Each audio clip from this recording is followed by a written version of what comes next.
As the president prepares for his speech, there are long lines at testing sites all across the country right now as Americans prepare for the holidays. And of course, this is the second holiday season in a row under a major COVID threat. So for more on all of it, let's bring in Dr. Celine Gounder, an epidemiologist at NYU and Bellevue Hospital here in New York City. She was also on the Biden-Harris COVID transition team, and she joins us from Kansas City this morning. Dr. Gounder, good morning to you. Thank you for coming back to us. Since we have the president's speech later today, I am curious from a public health perspective, what do you want to hear from him?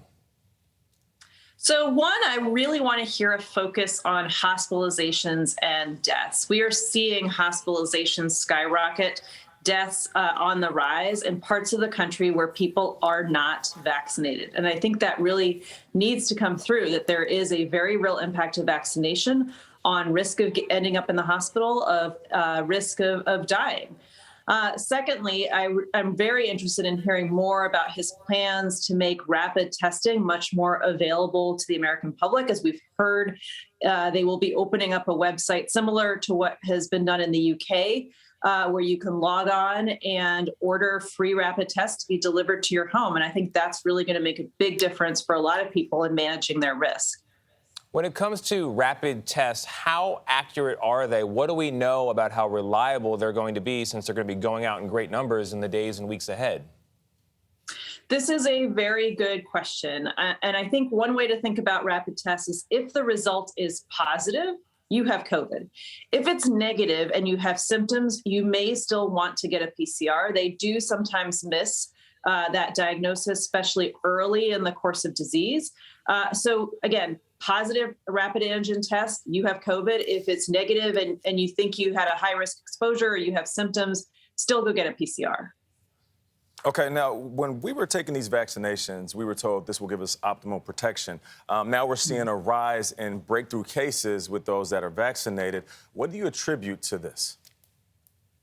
Well, I think the CDC overpromised, honestly. I think we had some really exciting data back in the spring. Very soon, shortly after vaccination, you do have this brief honeymoon period where you are very unlikely to get any infection. But what we know is that that level of protection wanes. What's left over after that is protection against severe disease, hospitalization, and death. And those are really the outcomes to be focused on here.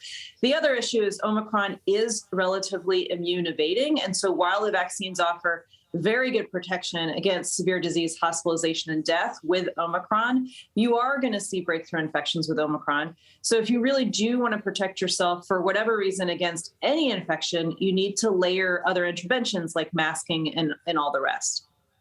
So 4 days before Christmas, a lot of people planning heading to the airport. You think it's wise to travel right now when they're in the middle? People feel like we're back to March 2020.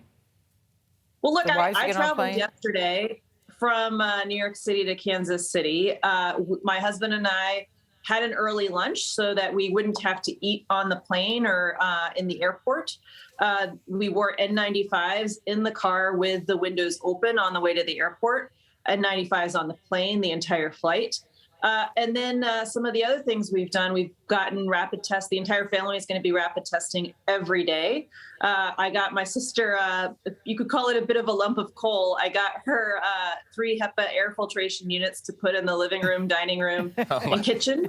So I think that's smart, Dr. Gounder. I like a sister like that. I don't think that's a lump of coal at all to keep the family safe. Go ahead. Exactly. So we're going to stay safe, but we're still going to celebrate together. No, we keep hearing conflicting things about how reliable the home tests are in detecting the Omicron variant. Can you tell us anything? Can you shed any light on that?